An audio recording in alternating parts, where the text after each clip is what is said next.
before the university, before the palm tree, before Adeola. There was a house in Enugu where tension lived quietly between father and son. The Ifedi compound was not small. It carried the weight of success, polished tiles, framed awards, imported furniture, and the steady movement of workers going in and out of the spare parts warehouse behind the building. Chief Ifedi did not build his empire overnight. He built it through sleepless nights, risky imports, near bankruptcy seasons, and years of discipline. And he had always imagined one thing: my son will continue this. That evening, Lawrence stood in his father's study holding his university admission letter. Civil engineering. Chief Ifedi adjusted his glasses and read it again, as though it might change if he blinked hard enough. Civil engineering, he repeated slowly. Yes, Dad. You filled this form yourself? Yes, sir. And you did not consider business administration, economics, even international trade? Lawrence stood respectfully but steady. I considered them, but I didn't choose them. Chief Ifedi leaned back in his chair. Lawrence, do you know what it means to be the only son? Yes, sir. It means responsibility. It also means being trusted, Lawrence replied gently. Chief Ifedi's eyes narrowed slightly. What are you saying? I'm saying you raised me to be strong, to make decisions. Civil engineering is what I love. I want to design structures. I want to build roads, bridges, estates. I don't want to sit behind a desk managing invoices. The words hung heavy in the air. Chief Ifedi stood up slowly and walked toward the window. When I was your age, he said quietly, I didn't have options. I survived. I built something from nothing. And now you have everything ready. Lawrence swallowed. And I'm grateful, Dad, truly. But if I take over your business without passion, I'll kill it slowly. Let me build my own legacy. I promise I won't disgrace you. There was silence for almost a full minute. Then Chief Ifedi sighed deeply. You are stubborn. Lawrence almost smiled. I think I inherited that from you. Chief Ifedi fought a smile but didn't allow it. Go and prepare for school. It wasn't approval, but it wasn't rejection either. Later that night, inside the master bedroom, Obidia was arranging clothes when her husband walked in quietly. He insists, Chief Ifedi muttered. Obidia didn't look surprised. Civil engineering? Yes, you knew? He told me. And you didn't convince him otherwise. Obidia placed her hand over his. My husband, you built your business because you loved it. If your father forced you into something else, would you have succeeded? Chief Ifedi didn't answer. He has your determination, she continued softly. Let him use it. Chief Ifedi stared ahead. He is my only son. He is still your son whether he builds bridges or sells spare parts. Silence softened the room. After a while, Chief Ifedi nodded faintly. I just hope the world doesn't break his spirit. Obidia smiled. With your blood in him, it won't. The next morning, Lawrence's suitcase stood near the door. The driver was already waiting. Before he stepped outside, his mother called him. Lawrence. He turned. She walked toward him slowly and adjusted his collar like he was still 10 years old. Your father is proud of you, she said quietly. He didn't look proud. He doesn't show it easily. Lawrence smiled faintly. He wanted you to take over the business, she continued. But more than that, he wants you to succeed. I will, Mom. She held his face gently. If civil engineering is what you love, then do it with all your heart. Be the best in it. So that one day, when your father sees your name on a building, he will boast about you. Lawrence hugged her tightly. Thank you. As the car drove away, Obidia whispered to herself, God, protect my son's journey. Neither of them knew that destiny had already positioned someone waiting for him under a palm tree in Lagos. In Lagos, Adeola Martin was also preparing for university, but her home carried a different atmosphere. Babatunde Martin was not fighting his daughter's choice, of course. He was proud of it. Business administration, he said approvingly at dinner. Good. You will understand expansion, partnerships, negotiations. You will not be cheated. Adeola smiled confidently. I want to grow the company beyond plastics, Daddy. Maybe diversify. Babatunde laughed proudly. See this small girl talking strategy. Her mother shook her head playfully. Just don't forget to marry. Mom, Adeola laughed. She was focused, determined, but warm. She wasn't forced into business. She chose it. University life began loudly. The first day was overwhelming. Crowded halls, new faces, lecturers already serious. After her first business administration lecture, Adeola stepped outside, her head spinning slightly.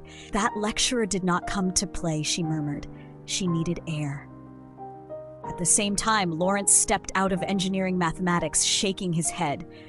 If this is just introduction, what will tests look like? Both unknowingly walked toward the same quiet spot on campus.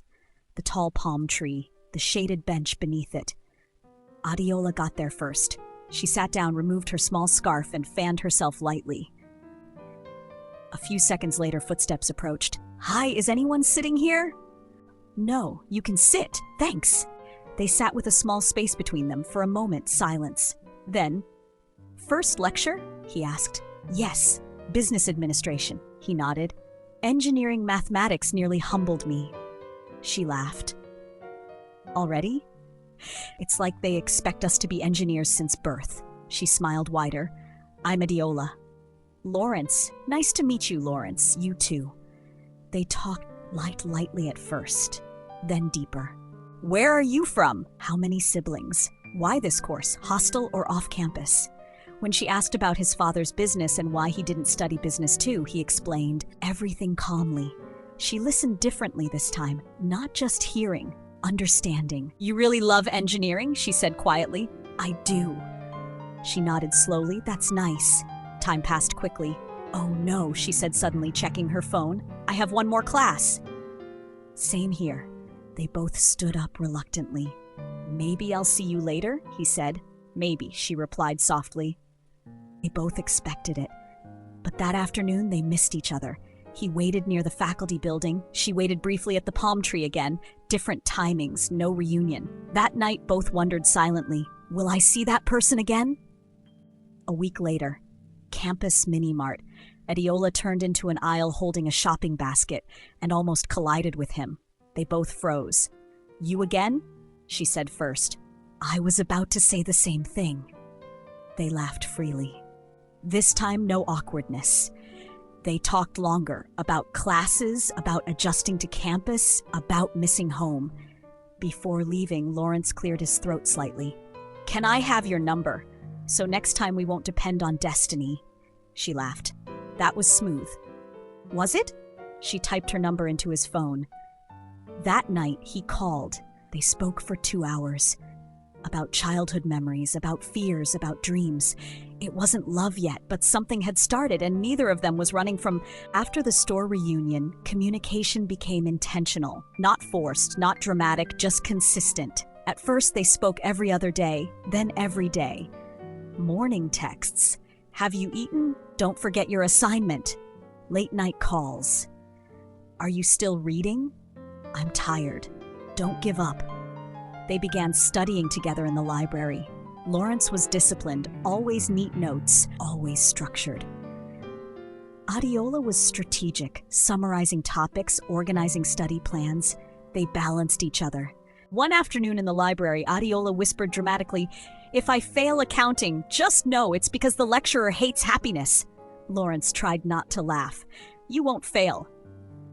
"How do you know?" "Because you don't know how to quit." She looked at him. "And you?" "I don't know how to disappoint myself." That was the first time she looked at him differently, not as the boy under the palm tree, but as a man becoming something. They didn't wake up one morning in love. It grew in pieces.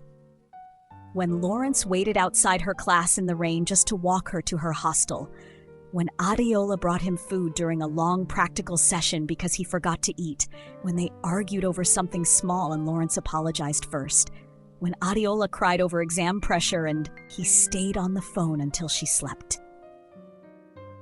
One evening, after about a year of deep friendship, they found themselves back under the palm tree. It had become their place. The sun was setting. Lawrence looked unusually quiet. "What's wrong?" Adeola asked. "Nothing.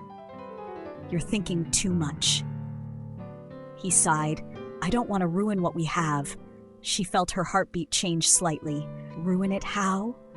I think I like you more than I planned to. Silence. The breeze moved gently. She didn't speak immediately. I've been fighting it, he continued, because I didn't want to lose our friendship. Adeola looked down at her hands. Lawrence, he braced himself. I've been waiting for you to say that. He blinked. You mean? I think I fell for you before I realized it. He exhaled slowly, like someone who had been holding breath for months. Are we sure? He asked softly. She smiled. No, but we can grow into it. That was how it started. Not fireworks, not shouting, just two people choosing each other gently. University did not stay easy. Second year became serious. Third year became demanding. Fourth year tested patience. Final year tested strength. They fought sometimes about jealousy, about time, about misunderstandings. But they never insulted, never disrespected. They learned how to argue without breaking. During Lawrence's toughest semester in engineering, he nearly failed structural analysis. I'm tired, he said one night. Maybe my father was right. Adeola sat up on the phone immediately. Don't you dare! I don't know if I'm good enough. You are. And even if you're not yet, you'll become good enough. You don't quit what you love because it's hard. Her words stayed with him. During Adeola's industrial training year, when she was overwhelmed balancing school and assisting at her father's factory, Lawrence told her, one day, you'll run that place better than anyone. Just don't let pressure change who you are. They attended each other's departmental dinners, celebrated birthdays with small cakes and loud friends, met each other's close campus friends.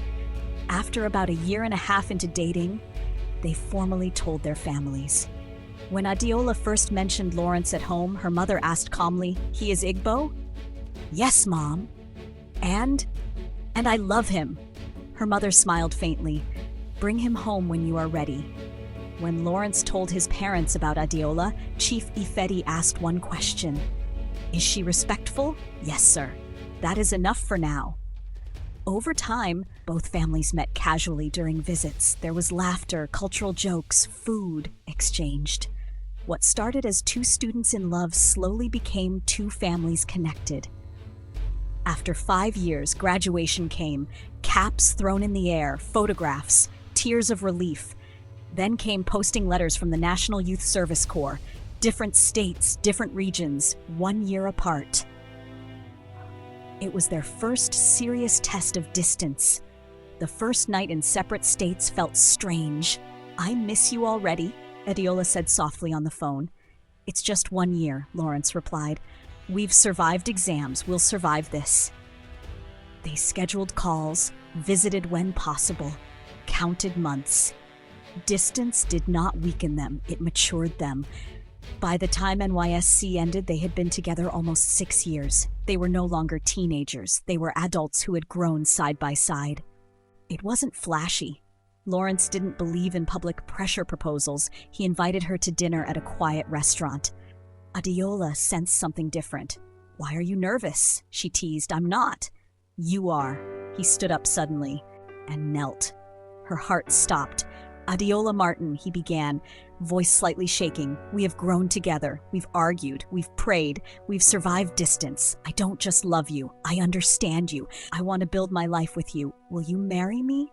Tears filled her eyes before he finished. Yes, she whispered. Then louder. Yes! She ran home that night glowing. Her siblings screamed. Her father smiled proudly.